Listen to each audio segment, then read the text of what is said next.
Hola, ¿cómo están? En el capítulo anterior vimos el desarrollo de la batalla de Gettysburg, el momento más decisivo de la guerra, porque a partir de entonces el sur perdió su ofensiva hacia el norte y fue la Unión, el que pudo empezar a contraatacar y a renovar su ofensiva sobre la Confederación. Y a partir de entonces, como veremos en este capítulo, el quinto y en los siguientes, el norte nunca perdió la iniciativa.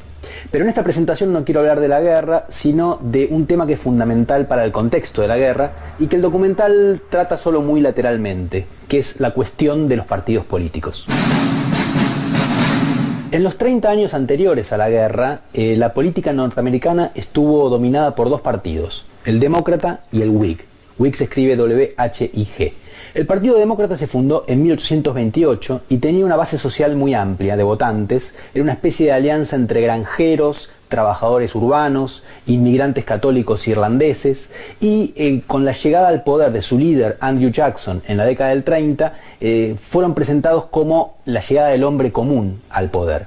Lo que quería el Partido Demócrata era un poder ejecutivo, un presidente fuerte, y se oponían a los aristócratas, a los banqueros, a una industrialización que ellos decían que podía perjudicar a los ciudadanos comunes y por lo tanto se oponían también al proteccionismo. En cambio los Whigs impulsaban la industria, impulsaban el proteccionismo y querían que el Congreso fuera más fuerte que el poder ejecutivo. Ambos partidos fueron fuertes en su época, pero el demócrata fue más poderoso. Los Whigs ganaron solamente 2 elecciones presidenciales en esos 30 años y los demócratas se convirtieron en el partido más popular. Ahora, cuando la situación de la esclavitud a mediados de siglo, hacia 1850, se convirtió en el problema político más importante de Estados Unidos, los dos partidos entraron en crisis. Los Whigs directamente, que no tomaron una posición muy clara frente a la esclavitud, terminaron disolviéndose y los demócratas se dividieron. Por un lado estaban los demócratas del sur, que eran abiertamente esclavistas, mientras que los demócratas del norte empezaron a impulsar la idea de que los estados que se agregaran a los Estados Unidos podían elegir si eran esclavistas o eran libres, de acuerdo a lo que la mayoría de la población en ellos quisiera. Esto les generó algunas simpatías, pero también muchas antipatías, y entonces en 1860, como fueron divididos en estos dos bandos demócratas a las elecciones, perdieron con un partido nuevo, que era la segunda vez que se presentaba a elecciones presidenciales, que era el Partido Republicano. El Partido Republicano retomó muchas de las ideas Whigs, de hecho el mismo Lincoln había sido Whig. Impulsaban la modernización, la industrialización, el proteccionismo, pero a diferencia de los Whigs eran abiertamente antiesclavistas. Y rápidamente, porque además lograron incorporar a otras tendencias políticas, como por ejemplo a los nacionalistas que se oponían o tenían miedo por la llegada de los inmigrantes, el Partido Republicano se convirtió en el Partido del Norte. Durante la guerra los demócratas siguieron separados. Los del sur, donde eran el partido mayoritario, apoyaron fuertemente a la Confederación, y los del norte estuvieron divididos entre los partidarios de la guerra y los que se oponían a la guerra, que exigían una paz inmediata con la Confederación. Después de la guerra, esta ambigüedad de los demócratas marcó mucho su destino en la política estadounidense. De hecho, en los 50 años que siguen al primer triunfo republicano en 1860, los republicanos ganaron todas las elecciones presidenciales, salvo 2, y se convirtieron claramente en el partido dominante de Estados Unidos. Impusieron su política de proteccionismo, industrialismo y modernización. Los demócratas, mientras tanto, se aseguraron el dominio del sur, donde impusieron o lucharon fuertemente por la superioridad blanca sobre los negros liberados, y también se opusieron a los ricos en el norte, pero durante mucho tiempo fueron, como dije recién, un partido menor al Partido Republicano. Todavía hoy el Partido Demócrata y el Partido Republicano son los dos partidos fundamentales de Estados Unidos. De hecho, hoy en día gobiernan los demócratas con un presidente negro que es Barack Obama. Pero es que los partidos han cambiado muchísimo a lo largo del siglo XX, ¿no? Sufrieron muchas transformaciones. Los demócratas, a partir de la década de 1930 y sobre todo a partir de la década del 60, se convirtieron en un partido de centro con muchas tendencias progresistas, mientras que los republicanos se fueron consolidando de a poco como un partido de derecha muy fuertemente conservador. Dicho todo esto, los invito a que volvamos a la década de 1860 y nos internemos en el desarrollo de la Guerra Civil de Estados Unidos.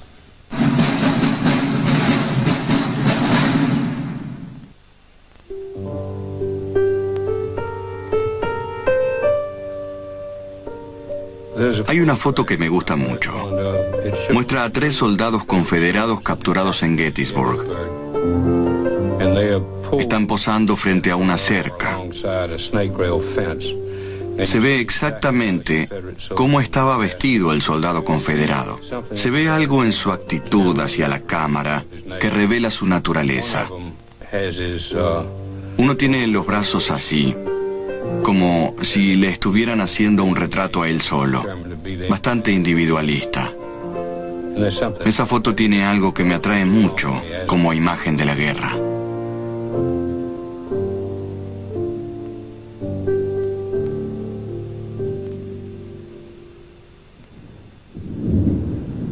En más de una ocasión durante la Guerra Civil, los diarios comunicaron un fenómeno extraño. A algunos kilómetros de distancia, a veces no se sentían los sonidos de la batalla, pese al fogonazo y el humo de los cañones, y el hecho de que quienes estaban más lejos los oían con claridad. A estos espeluznantes silencios se los llamaba sombras acústicas.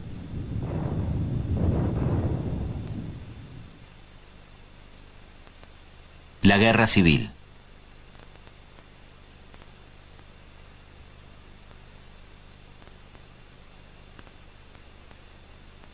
El renacimiento de la libertad.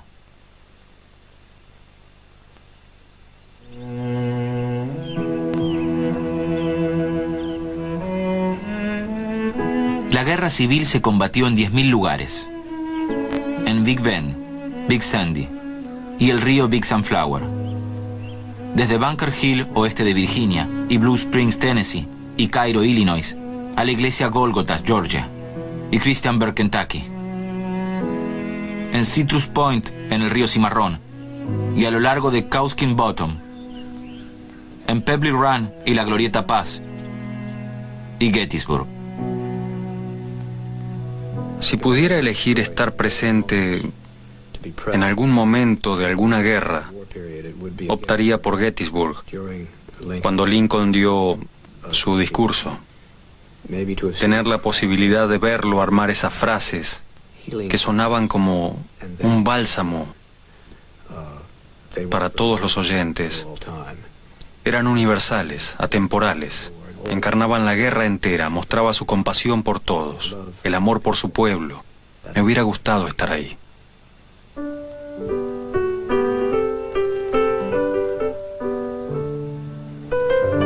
El 19 de noviembre, Lincoln viajó a Gettysburg para hablar en el cementerio de la Unión. El orador oficial era Edward Everett, de Massachusetts, diplomático, clérigo y aclamado orador.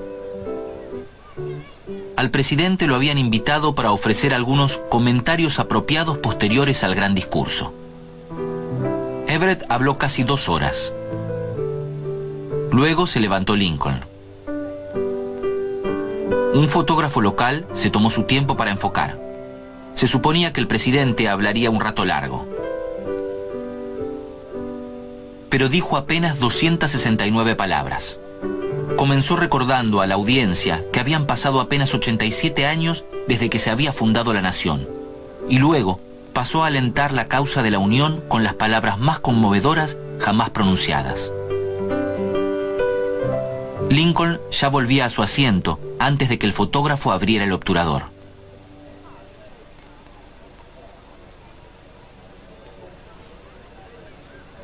Él sintió que había fracasado, que el discurso había sido pobre, que a la gente no le había gustado. Fue muy breve, menos de 2 minutos. Sintió que había fracasado.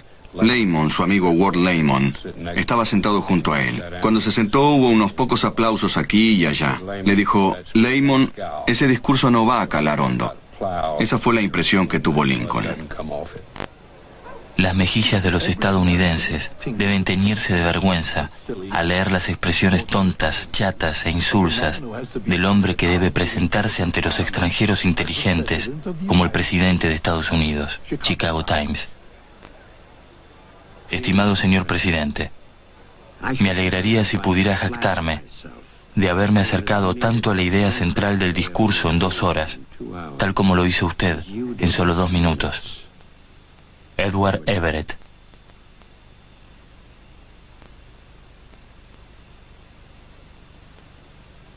Hace 87 años, nuestros padres forjaron una nueva nación en este continente, concebida con libertad y consagrada a la idea de que todos los hombres fueron creados iguales. Ahora estamos participando de una gran guerra civil que prueba si esa nación, o cualquiera así concebida y consagrada, es capaz de perdurar. Nos encontramos aquí, en un gran campo de batalla de esa guerra. Hemos venido a dedicar una porción de ella como lugar de descanso final a quienes dieron sus vidas aquí para que la nación pudiera vivir. Hacerlo es absolutamente pertinente y adecuado. Pero, en un sentido más amplio, no podemos dedicar, ni consagrar, ni vaciar este suelo.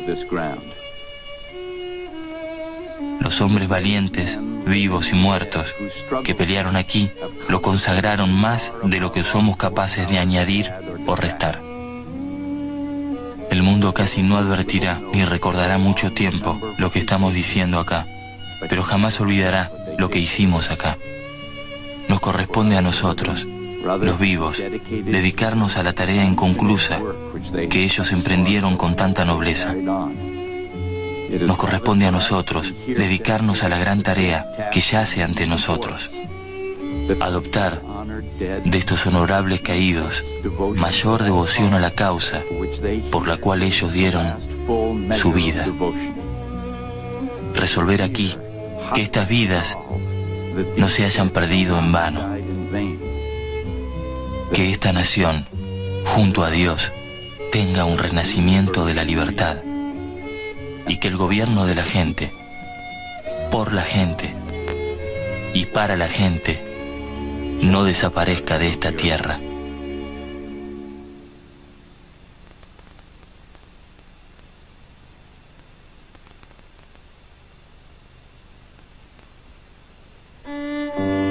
Su rango es superior al mío.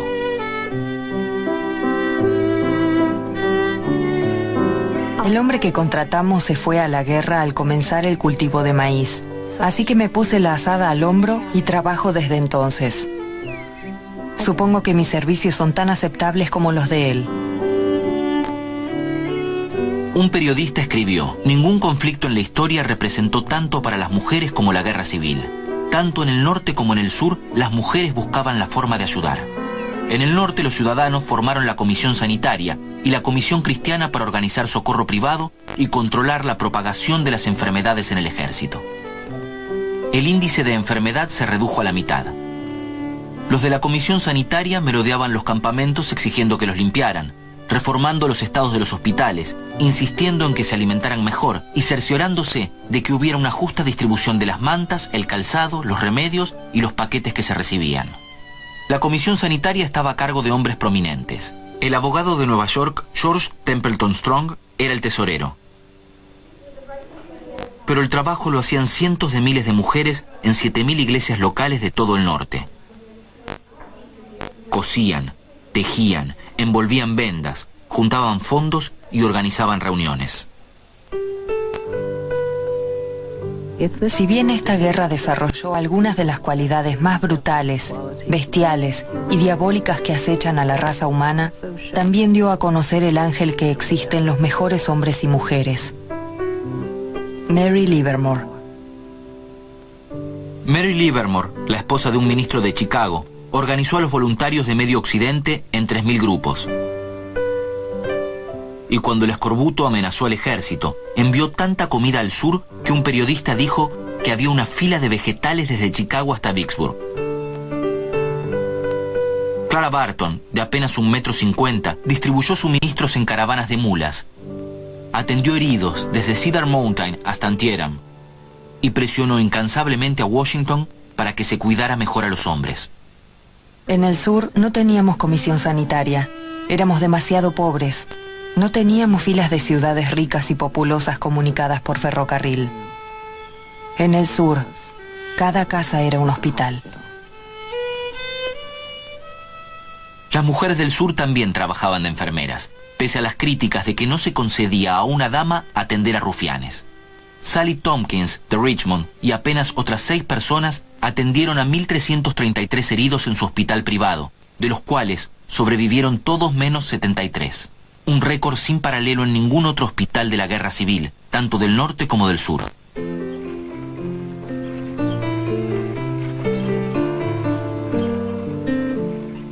Mary Ann Bickerdike, viuda cuáquera y agente de la Comisión Sanitaria, viajó con el ejército de la Unión durante 4 años y 19 batallas, ayudando en amputaciones, preparando barriles de café y consiguiendo ganado, pollos y huevo para alimentar a los hombres agradecidos que la llamaban Mamá Bickerdike.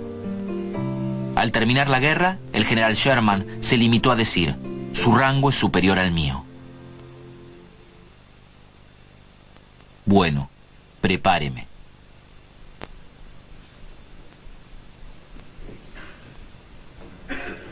Por la noche, mi guardia se transformaba en las oscuras cavernas de las catacumbas, donde en lugar de haber muertos en su última morada, había siluetas de personas ardiendo de fiebre y delirantes por la agonía de los huesos astillados, girando inquietos de un lado al otro, padeciendo todas las dolencias que pudiera soportar el cuerpo humano.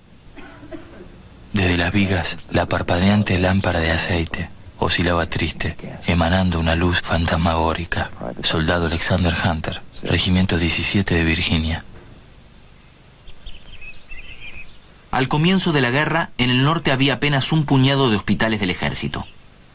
Al finalizar, la Unión tenía más de 350, la Confederación 154. Solo en Washington había 16 hospitales. Cuando ya no alcanzaban, se atendía a los hombres en la oficina de patentes, incluso en la Cámara de Senadores y Diputados. Los hospitales eran depósitos gigantes de moribundos. El mejor y más grande del norte y el sur era Chimborazo, en Richmond, con 8.000 camas, 5 cocinas, hieleras, ganado lechero, una manada de cabras, una panadería que producía 10.000 hogazas de pan por día y una cervecería de 400 barriles.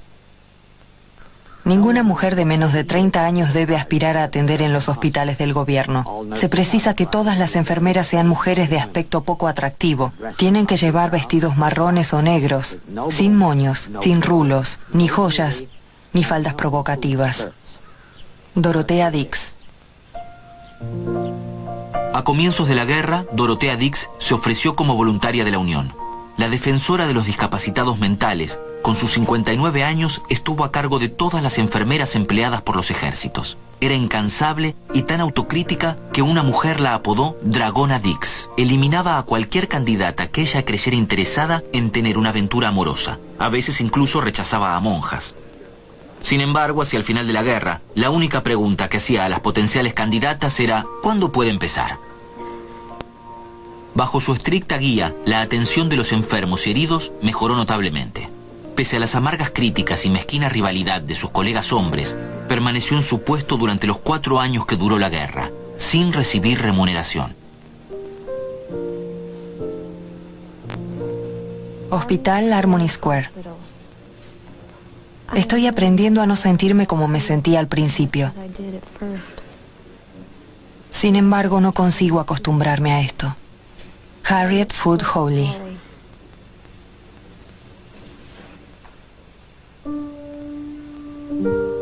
Veían que el médico los abandonaba y me preguntaban a mí. Yo les decía la verdad. Se la dije a un hombre y me preguntó, ¿cuánto tiempo? Le dije, no más de 20 minutos. No demostró miedo. Nunca muestran miedo. Levantó la mano, se cerró los ojos con los dedos, se estiró y cruzó los brazos sobre el pecho. Está bien, prepáreme, dijo. Le uní los dedos de las medias con un alfiler, que es lo que hacíamos con los cadáveres, y murió en pocos minutos. Tenía el rostro apacible, como si estuviera durmiendo. Eran muchas las veces en las que los muchachos se preparaban así antes de morir.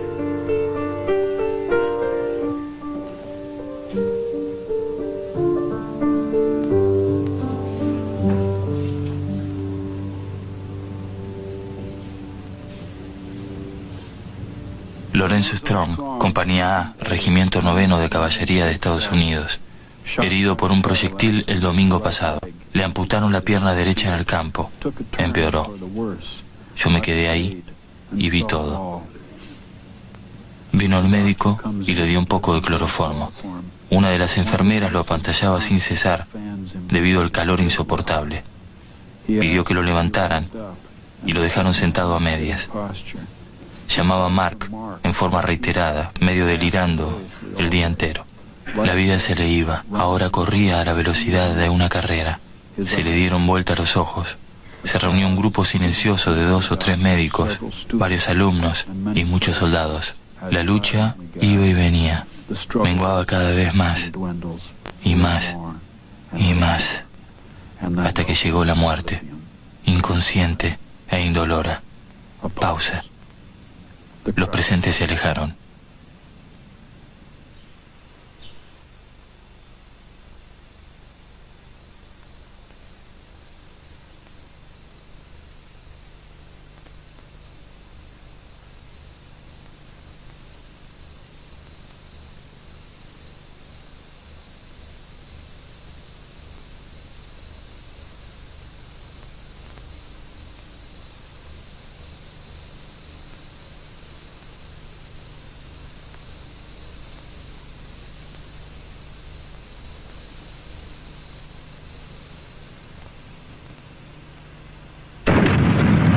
Vicksburg.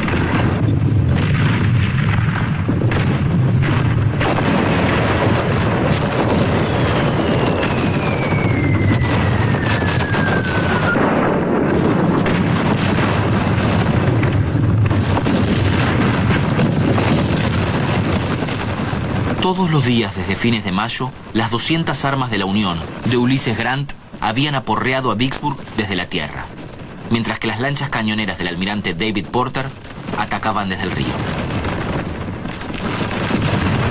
Disparan a la ciudad, pensando que agotarán a las mujeres, a los niños y a los enfermos.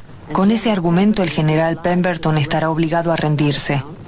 Pero conocen muy poco el espíritu de las mujeres y los niños de Vicksburg.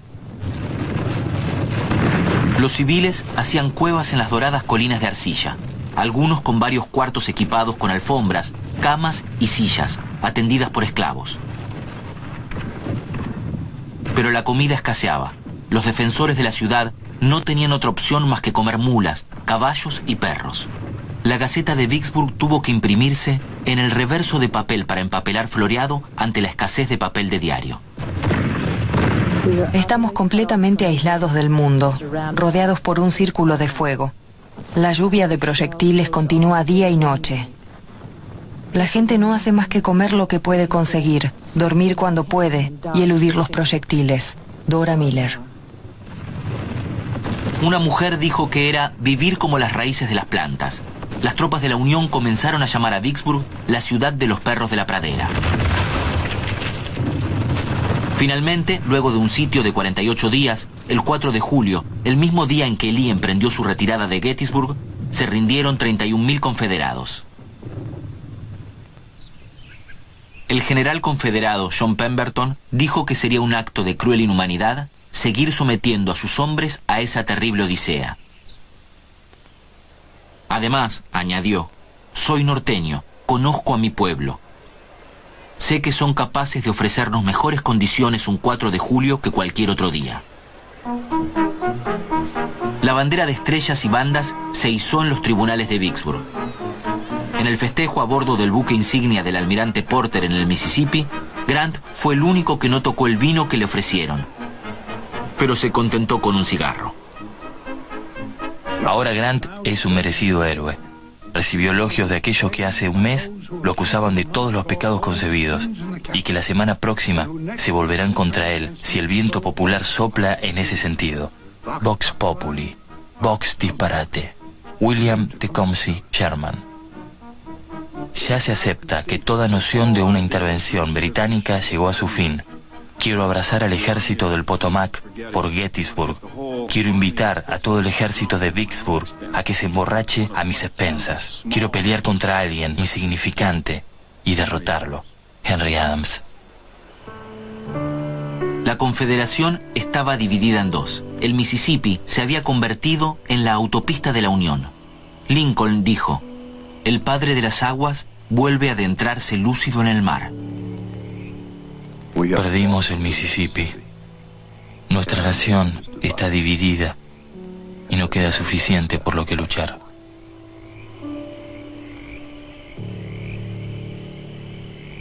El 4 de julio no volvería a festejarse en Vicksburg por 81 años. Los de abajo están arriba.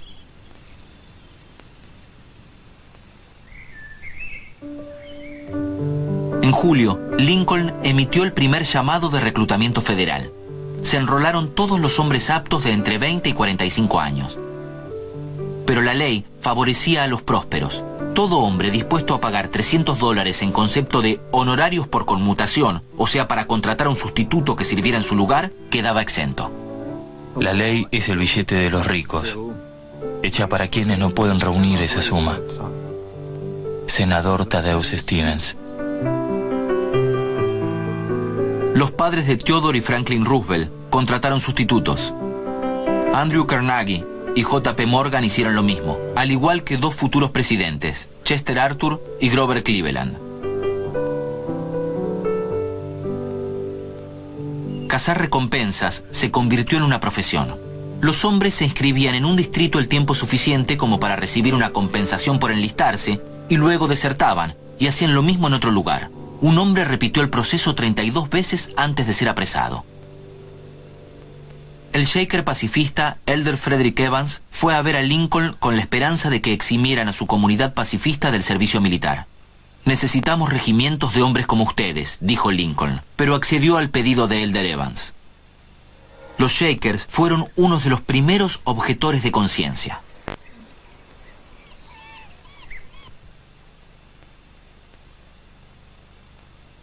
Dicen que no van a pelear para liberar a los negros. Algunos de ellos parecen dispuestos a pelear por ustedes. Cuando se alcance la victoria, habrá negros que podrán recordarlo, con lengua silenciosa y dientes apretados, con la mirada fija y la bayoneta en posición. Ayudaron a la humanidad en esta gran consumación. Abraham Lincoln. El negro es la clave de la situación, el pivote sobre el que gira toda la rebelión. Esta guerra, aunque la disfracen de lo que gusten, no es prácticamente más ni menos que la esclavitud perpetua contra la libertad universal, y los estados libres deberán alcanzar ese fin. Frederick Douglass. ¿Pelearán los esclavos? Si les preguntan, digan que no. Pero si les preguntan si quieren que los negros peleen, digan que sí. Wendell Phillips. Desde que se hicieron los primeros disparos, los abolicionistas presionaron al gobierno para que los negros fueran llevados al campo de batalla. El Congreso autorizó las tropas de negros en 1862, pero pasó un año antes de que los primeros negros se calzaran el uniforme azul para servir al mando de oficiales blancos. Esto, con la emancipación de los negros, es el golpe más fuerte que recibió la Confederación. Al armar a los negros, incorporamos un poderoso aliado.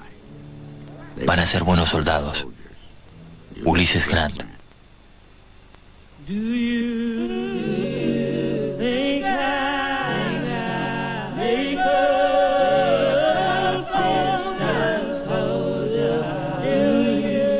Los soldados negros percibían $10 al mes, 3 menos que los blancos.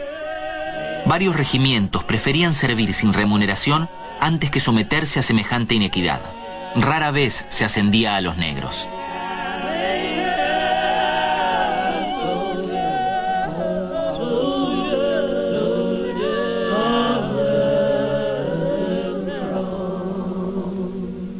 Muchos soldados de la Unión, que comenzaron con presunciones estereotipadas acerca de los negros, dando por sentado que no sabían pelear, que entregarían las armas al enemigo, que saldrían corriendo, etc., cambiaron de opinión en las circunstancias más nefastas.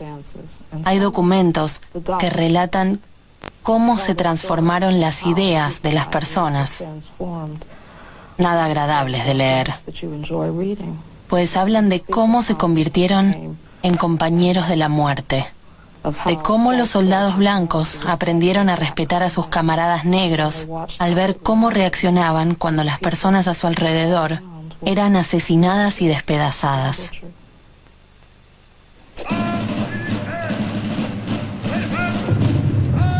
El 18 de julio, justo 3 días antes de que concluyeran los disturbios por el reclutamiento, 650 hombres del Regimiento 54 de Massachusetts, integrado por negros, atacaron una posición confederada en Battery Wagner, en Carolina del Sur. Su comandante era el hijo de un abolicionista de Boston, el coronel Robert Gould Shaw.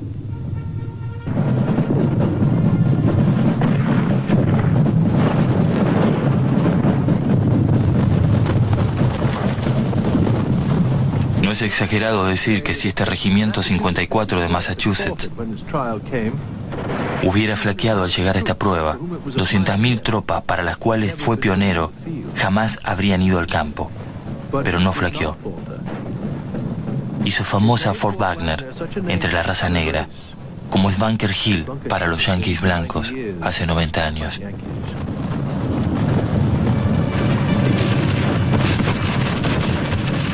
El 40% del regimiento no regresó, incluido el coronel Shaw.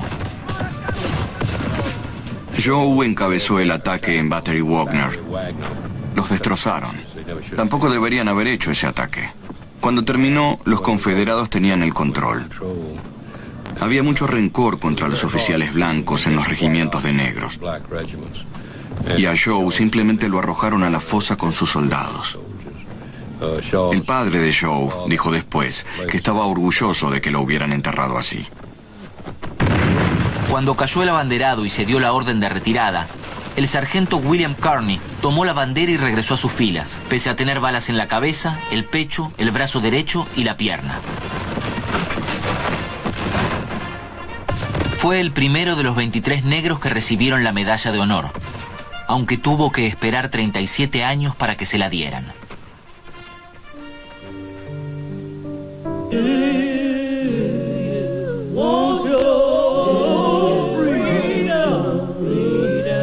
Conformaban menos del 1% de la población del norte, pero hacia el final de la guerra representaban casi 1/10 del ejército norteño. La mayoría eran negros liberados y esclavos fugitivos.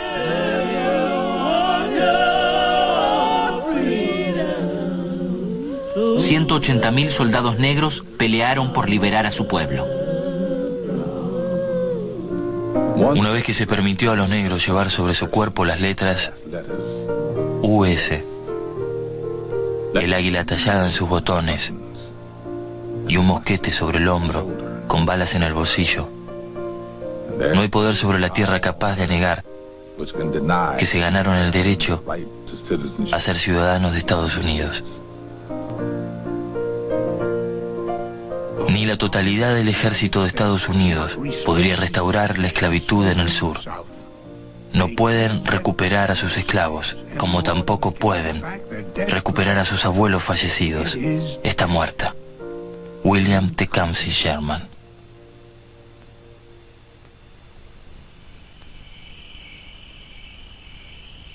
Una vez un soldado negro de la Unión detectó a su ex dueño en un grupo de prisioneros confederados. «Hola, amo», le dijo. «Esta vez los de abajo están arriba». En 1864 se cumplían 4 años de guerra civil. Los barcos de la Unión controlaban el Mississippi. El bloqueo de la Unión se acentuaba. Lee había sido derrotado en Gettysburg. Vicksburg y Chattanooga habían caído. A medida que menguaban las esperanzas de los confederados, los objetivos de la Unión se aclaraban: atacar el centro de la Confederación en Atlanta y destruir el ejército del norte de Virginia de Lee. Pero todavía no había un verdadero final a la vista. Mientras Robert Lee y Ulysses Grant se preparaban para enfrentarse por primera vez, ninguno sabía lo que esperaba a sus ejércitos a lo largo de los 160 kilómetros al este de Richmond.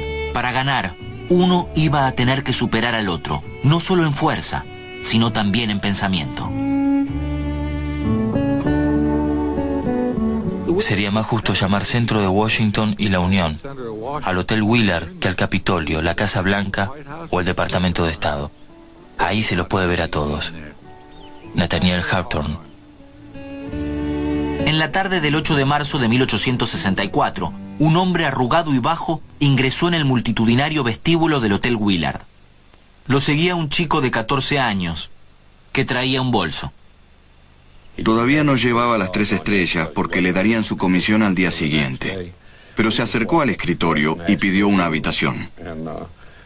Del Willard habían entrado y salido muchos generales, prácticamente todos. Y el recepcionista dijo, tenemos algo en el último piso si le parece bien. Grant dijo, me parece bien. Le dio el registro para que lo firmara y Grant lo firmó. Cuando el recepcionista leyó U.S. Grant e hijo, Galena, Illinois, se le salieron los ojos de las órbitas.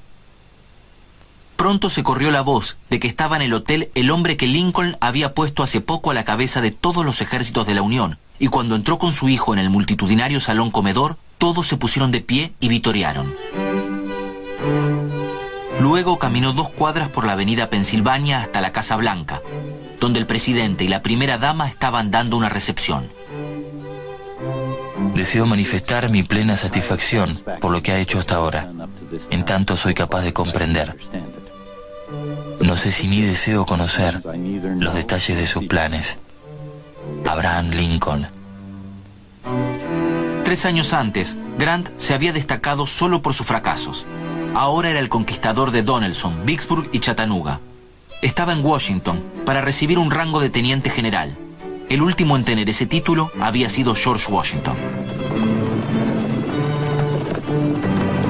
Estaba al mando de 533.000 hombres, el ejército más grande del mundo.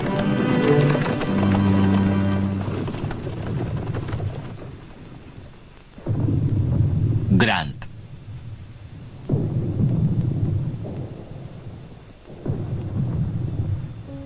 Quiero entrar lo más rápidamente posible para evitar un combate feroz.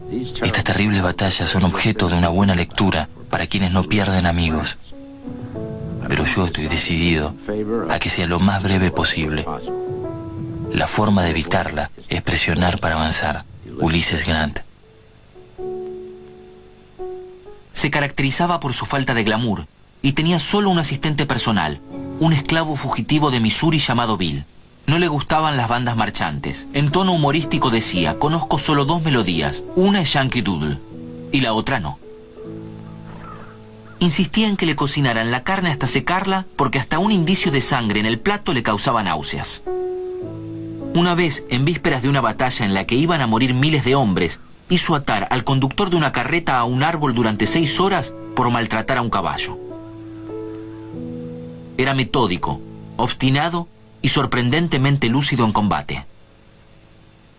El general Grant tenía muchas cualidades, pero tenía una cosa esencial para un gran general. Tenía lo que llaman coraje de las 4 de la mañana. Podían despertarlo a las 4 de la mañana y decirle que acababan de liquidar al flanco derecho, y él se ponía frío como un pez. Tenía capacidad de concentración. Un buen ejemplo de eso es que si estaba trabajando en su escritorio y necesitaba algo que estaba al otro lado de la habitación, se levantaba sin dejar de estar inclinado. Iba a buscar lo que necesitaba y se sentaba en el escritorio otra vez sin haberse enderezado nunca. Es un ejemplo de cuánto llegaba a concentrarse. Bebía mucho y se emborrachaba con facilidad. Un vecino de Galena, John Rawlins, se convirtió en su jefe de personal y se asignó a sí mismo la tarea de mantener sobrio a Grant. Grant nunca se emborrachaba cuando estaba su esposa. Había solo 2 circunstancias en las que bebía: cuando su mujer no estaba y cuando no pasaba nada. Durante la campaña de Vicksburg estuvo de juerga, pero fue cuando no sucedía nada. Era como si existiera algo sexual al no tener a su esposa cerca. No estoy seguro, pero sé que era el aburrimiento lo que lo hacía beber. Al menos eso creo yo. Ahora viajaba al sur para formar un cuartel en Brandy Station, cerca de Culpeper, Virginia, el campamento de la Unión más grande de la guerra. 19 de abril. Ayer el teniente Grant revisó la 6ª guardia. Fijó la mirada en ellos, como las hormigas en la comida. Me decepcionó un poco su aspecto, pero me gustó su mirada.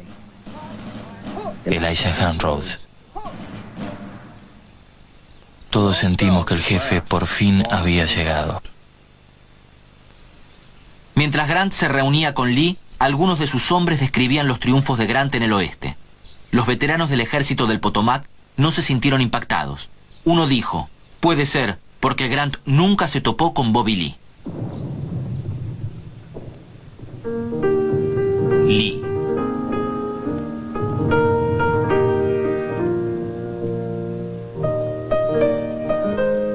¿Acaso alguien puede decir que conoce al general? Lo dudo. Parece tan frío, tranquilo y grandioso. Creo que tendrían que haber colgado a Lee. Fue para peor, que fuera un buen hombre, de buen carácter, que actúa con conciencia. Son siempre los mejores hombres, los que hacen más daño al mundo. Henry Adams. Lee es una de las personas de las que más cuesta hablar, porque fue inmortalizado. Como le dicen algunos ahora, el hombre de mármol.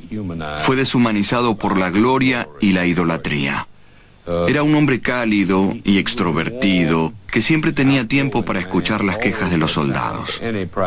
Una vez, un soldado norteño, a quien llevaban a la retaguardia como prisionero, se quejó a Lee en persona de que alguien le había quitado el sombrero. Dijo, lo tiene ese hombre. Y Lee hizo que se lo devolviera.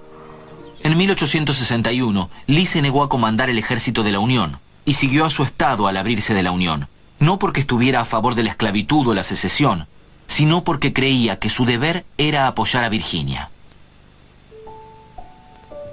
Solo cumplí con mi deber. Habría sido un deshonor haber hecho cualquier otra cosa. El hombre que estaba frente a nosotros era el rey Arturo hecho realidad. El alma que se traslucía en su mirada era tan honesta y valiente como cuando vio la luz por primera vez. Se veía el carácter claro como un cristal, sin complicaciones, y su corazón tan tierno como el de una mujer ideal. Una chica de la Unión que vio a Lee pasar cabalgando por su casa en Pensilvania dijo, ojalá fuera nuestro. Fue un magnífico general. Era supremo tanto en la ofensiva como en la defensiva. Se arriesgaba mucho, pero lo hacía porque no tenía otra opción. Si Grant no hubiera tenido más hombres, se habría arriesgado tanto como Lee. La única forma de ganar era arriesgándose mucho, y eso lo volvió brillante. Nunca nadie le decía Bobby Lee en la cara. Sus hombres le decían señor Robert o tío Robert. Tenía un temperamento terrible y toda su vida luchó por dominarlo. Cuando se enojaba, su gélida mirada era imposible de olvidar. Se refería al ejército de la Unión diciéndoles esos, en vez de el enemigo. Ahora, esos tenían un nuevo comandante que Lee no conocía.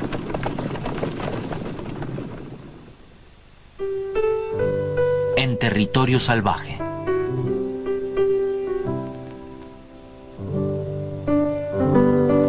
Cuando Grant comenzó la campaña de primavera del 64, se llevó a los pesados, los hombres de la artillería pesada de los fuertes de Washington, y los puso en el campo. Muchos estaban en el ejército hacía 2 o 3 años y nunca habían oído un disparo hecho con ira. Cuando estas unidades marchaban hacia el campo, los regimientos de combate eran tan grandes que los soldados que estaban en el camino se preguntaban qué división era, pues había muchas. Pero tenían algunas cosas feroces. La primera vez que entraban en combate, tenían un cadáver destrozado, una víctima de la artillería, cubierto con una manta junto a la ruta. Y cuando veían marchar a los regimientos verdes, movían la manta y decían, esto es lo que los espera por allá. Una anécdota nada agradable. El objetivo principal era tomar posesión del ejército de Lee. Después sin duda vendría Richmond si se capturaba su ejército. Era mejor pelear contra él afuera que adentro de su bastión. Ulysses Grant.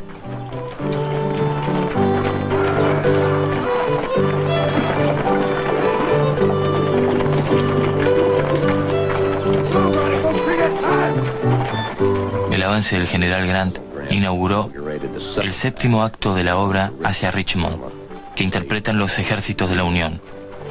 General John Gordon. Ese Grant nos enfrentará cada día y cada hora hasta que termine la guerra. General James Longstreet. El plan de Grant requería 4 golpes simultáneos.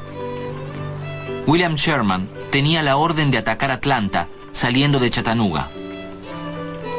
Franz Sigel avanzaría por el Shenandoah Valley. Benjamin Butler encabezaría un ejército que subiría desde el río James.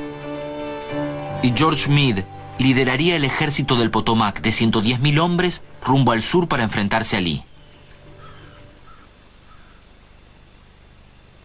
Grant dijo a Meade: vas a ir a donde sea que vaya Lee. Y Grant lo seguiría.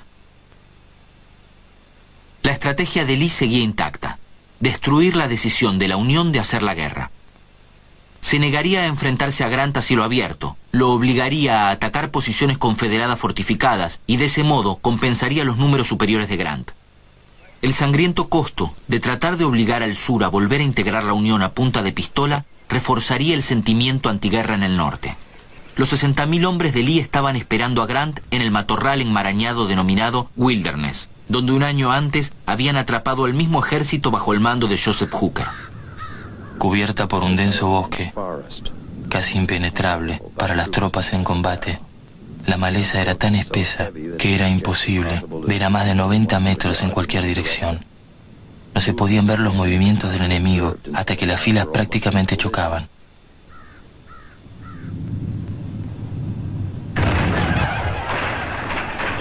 La batalla de Wilderness comenzó con un caos.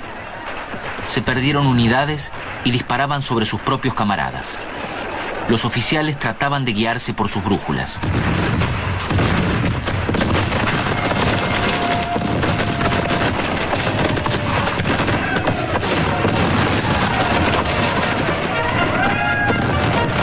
Pero el segundo día, las fuerzas de la Unión atravesaron el centro confederado.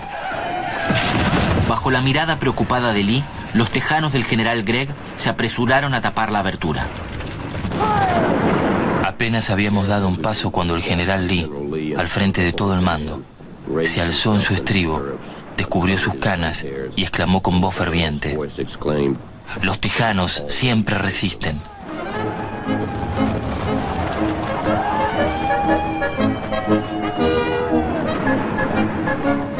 Nunca en mi vida había visto una escena como la que se montó cuando Lee pronunció esas palabras. Un grito que se debe haber escuchado a kilómetros de distancia invadió el aire. Un mensajero que cabalgaba junto a mí exclamó con lágrimas en sus mejillas: «Atacaría el propio infierno por ese hombre». Los tejanos se mantuvieron en posición hasta que llegaron los refuerzos. Para el final del día, los confederados destrozaron la derecha de Grant, tomaron 2 generales y 600 prisioneros, y casi interrumpieron la línea de abastecimiento de la Unión.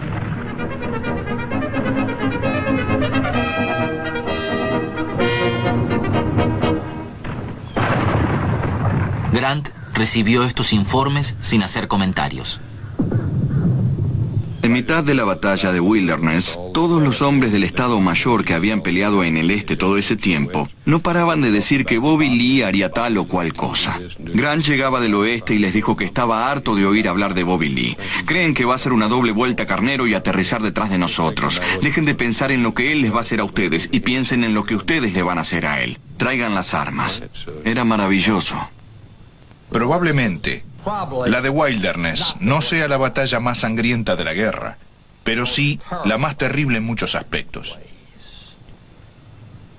En 2 días, Grant perdió más hombres que Hooker en Chancellorsville. Pero acá, las hojas del año anterior cubrían el suelo, y considerando el tipo de armas que usaban en la guerra civil, había mucha pelusa y telas quemadas que caían en las hojas, y esas hojas se incendiaban. Los hombres que habían recibido graves disparos en el vientre, que tenían las piernas quebradas, no podían moverse mientras el fuego comenzaba a arder hacia ellos. Muchos fueron los heridos que perecieron entre las llamas. El primer movimiento de Grant había sido un desastre. Wilderness se había llevado 17.000 hombres.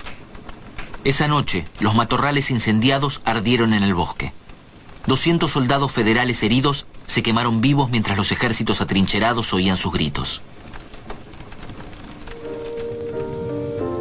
En Wilderness, los cirujanos amputaron miembros ininterrumpidamente durante más de 100 horas y cada día enviaban a 2000 heridos detrás de las filas. Cuando alzaban al herido y lo ponían sobre la mesa, a menudo gritaba de dolor cuando los asistentes lo revisaban. El cirujano revisaba rápidamente la herida y decidía cortar el miembro lastimado. Se suministraba éter. El cirujano tomaba rápidamente el cuchillo que sostenía entre los dientes, lo frotaba con rapidez 1 o 2 veces sobre el delantal manchado de sangre y comenzaba a cortar. Una vez concluida la operación, el cirujano miraba a su alrededor y con un profundo suspiro decía: el próximo, Carl Schurz. La de Wilderness fue una batalla inútil que se combatió con muchas pérdidas y ningún resultado. Washington Roebling. Después de esa primera noche en Wilderness, Grant fue a su carpa, se quebró y se puso a llorar.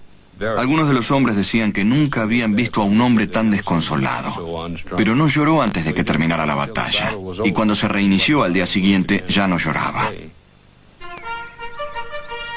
Lo que diferenciaba a Grant se volvió evidente al otro día cuando dio la orden de marchar.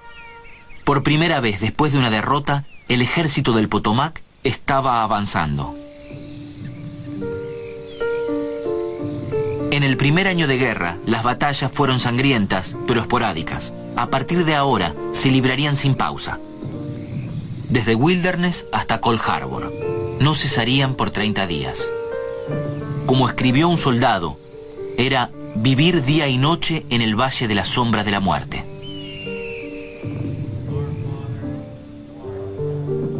...8 de mayo. La horrible labor se reanuda. John Miller, mi primo, muerto a la cabeza de su regimiento. Los golpes caen sobre nuestras cabezas con tanta rapidez que es apabullante. Mary Chestnut.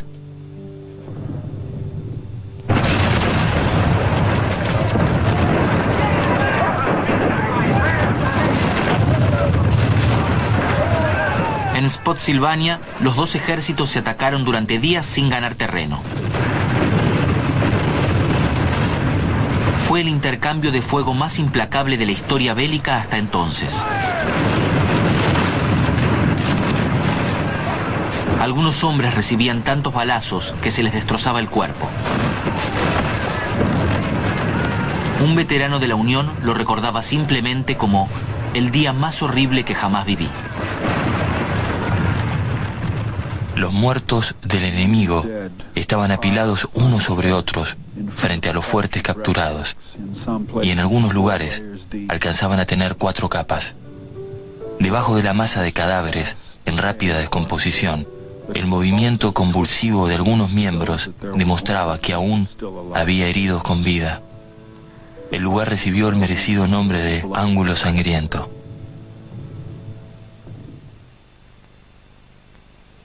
Muévanse junto al flanco izquierdo.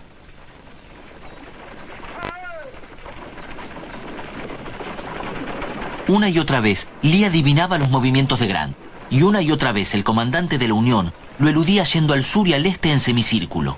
Los dos ejércitos quedaban encerrados en una brutal y torpe trampa, a medida que las filas de combate se tambaleaban hacia Richmond. Hay que destruir al ejército de Grant antes de que llegue al James. Si llega ahí, va a haber un sitio y luego será solo una cuestión de tiempo. 11 de mayo. Hemos concluido el 6º día de duro combate y hasta ahora el resultado nos ha favorecido. Propongo seguir combatiendo en esta dirección, aunque lleve todo el verano. Grant prosiguió con sus obstinadas maniobras de flanqueo en un intento por rodear la derecha de Lee y avanzar hacia Richmond.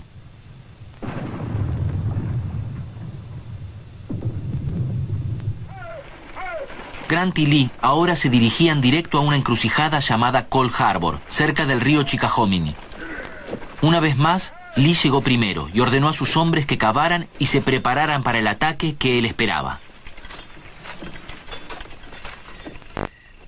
Cuando se instalaron para pasar la noche el 2 de junio, los veteranos de la Unión percibían lo que se aproximaba. Los hombres estaban tranquilos, escribiendo sus nombres y direcciones en papeles que enganchaban con alfileres a la parte de atrás de los sacos, que pudieran reconocer sus cuerpos y que sus familias supieran cuál había sido su destino. General Porter.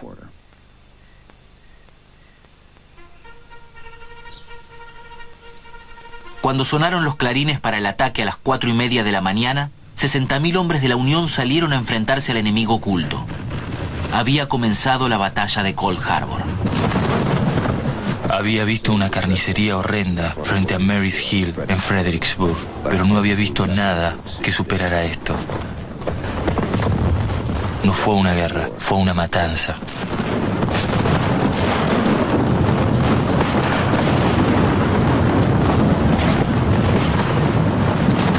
Esos hombres sabían ubicarse en el lugar donde se podía matar a más enemigos. Todo el ejército estaba en fila ahí, esperando y rezando que algo finalmente atacara. Y Grant les lanzó 3 cuerpos de ejército.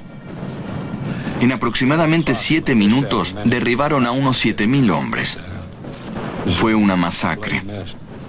Es lo único que Grant admitió haber hecho mal. Siempre lamenté que se haya hecho el último ataque en Cold Harbor. No se obtuvo ninguna ventaja que compensara la enorme pérdida que sufrimos.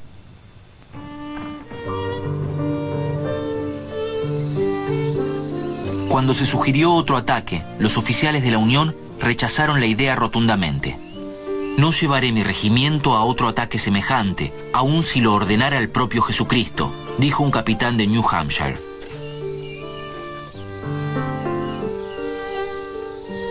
Después de la batalla, se encontró el diario de un joven voluntario de Massachusetts, salpicado de sangre. Sus últimos escritos decían: 3 de junio de 1864, Cold Harbor, Virginia. Me mataron.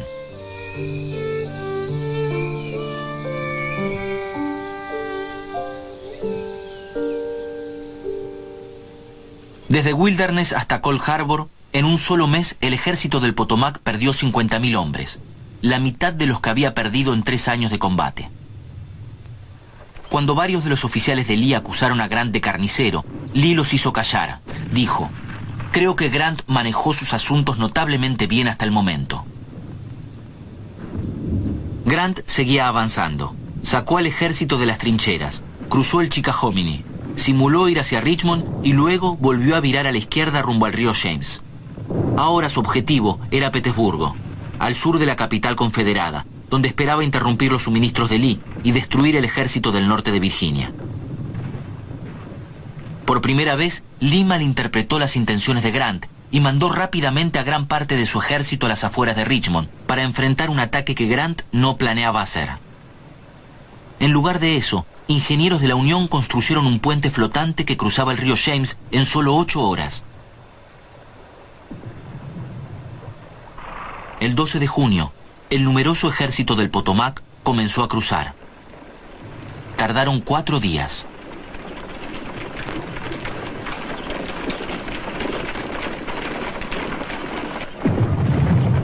General Grant, empiezo a vislumbrarlo. Ustedes van a vencer. Que Dios los bendiga. Abraham Lincoln.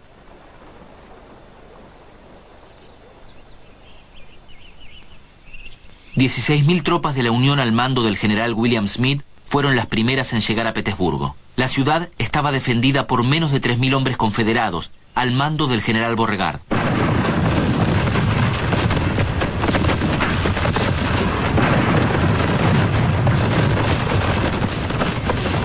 Smith se acercó al ataque lentamente. Los refuerzos que pretendían asistirlo se perdieron en el camino.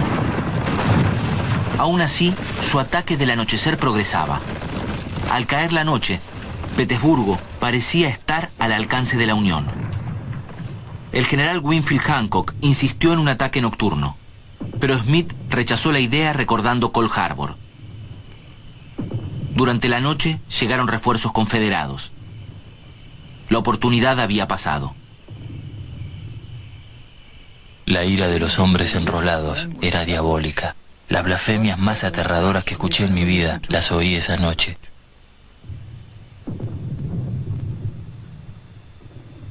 En apenas 6 semanas, Grant y Lee no habían hecho más que mutilarse mutuamente, y ahora ambos ejércitos se atrincheraban para sitiar. El atrincheramiento se prolongaría 10 meses. Los hombres vivían en un laberinto de 30 kilómetros de trincheras, plagadas de moscas, abiertas a la lluvia y al feroz sol de Virginia, y expuestas a las balas y a los morteros. Petersburgo es un magnífico ejemplo de la resistencia de los hombres de ambos bandos. Fue un ensayo para las trincheras de la Primera Guerra Mundial y lo resistieron muy bien. Pero los soldados de esa guerra siempre resistían. Para nosotros es de una valentía casi increíble, teniendo en cuenta el número de víctimas. 23 de junio de 1864. Aquí la demanda con fines asesinos es muy superior a la oferta. Pero gracias a Dios está el consuelo de que cuando se mate el último hombre, la guerra va a terminar. Esta guerra se diferencia de todas las anteriores en que no hay un objetivo por el que luchar. No terminará hasta que se haya matado a todos los hombres de un bando o de otro. Ambos bandos tratan de lograrlo lo más rápidamente posible, pues sería una pena seguir con este asunto 2 o 3 años más. Washington Roebling.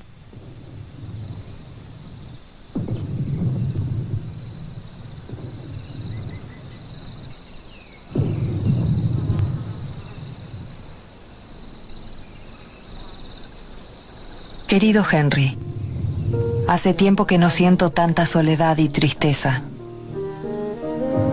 Si hubiera sabido cómo terminaría este horrible conflicto. Henry, quiero verte, pero no vengas. Seguí en la guerra, aunque pasen 40 años. Si te matan, será la muerte más honorable. Si escapas, me voy a alegrar mucho. Todavía te amo. Molly Vanderberg.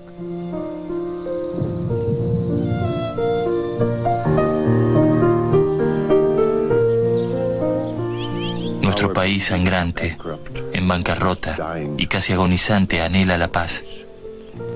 Se estremece ante la posibilidad de más devastación a gran escala, de nuevos ríos de sangre humana.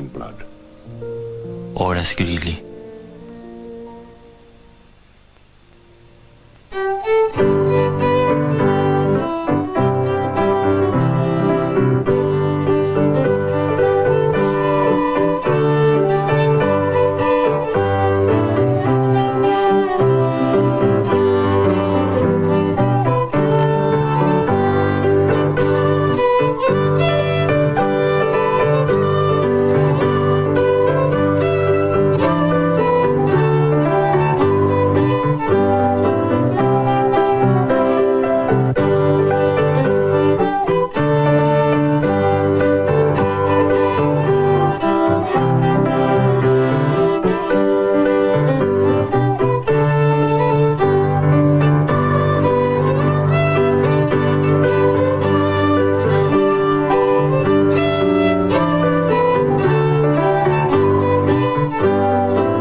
En la presentación del capítulo de hoy me referí a la historia de los partidos políticos de Estados Unidos, viendo cómo los dos partidos principales que todavía hoy dominan la política norteamericana tienen su origen en el siglo XIX, justamente en el momento anterior a la Guerra Civil. En el caso de América Latina no es tan común que partidos políticos sobrevivan desde esa época. Hay dos casos muy claros, uno es el de Colombia, donde el Partido Liberal y el Partido Conservador siguen siendo muy importantes y provienen del siglo XIX, y el caso uruguayo, donde los partidos Colorado y Blanco, que durante décadas fueron los partidos principales de ese país, siguen teniendo mucha fuerza, pese que ahora ya no hay un sistema bipartidista, sino tripartidista, porque de hecho el partido gobernante es el Frente Amplio. En el caso argentino no hay partidos que tengan tan larga data, es una historia con muchas más rupturas. En la época de la que hablamos cuando vemos la Guerra Civil norteamericana, no había partidos de alcance nacional de ese estilo, digamos, las luchas entre unitarios y federales, o más tarde entre federales y liberales, no tenían partidos armados para competir en elecciones, sino que eran más bien facciones que se enfrentaban sin una organización tan clara. En el periodo de organización nacional se funda el Partido Autonomista Nacional, un partido oligárquico que une a las clases dirigentes de las provincias y que logra dominar la política argentina durante décadas.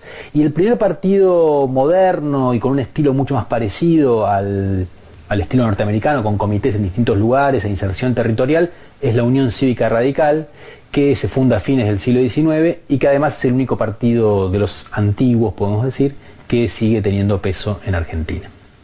Bueno, eso es todo por hoy. Gracias, espero que les haya gustado y nos vemos en la próxima emisión de Estados Unidos, Guerra Civil.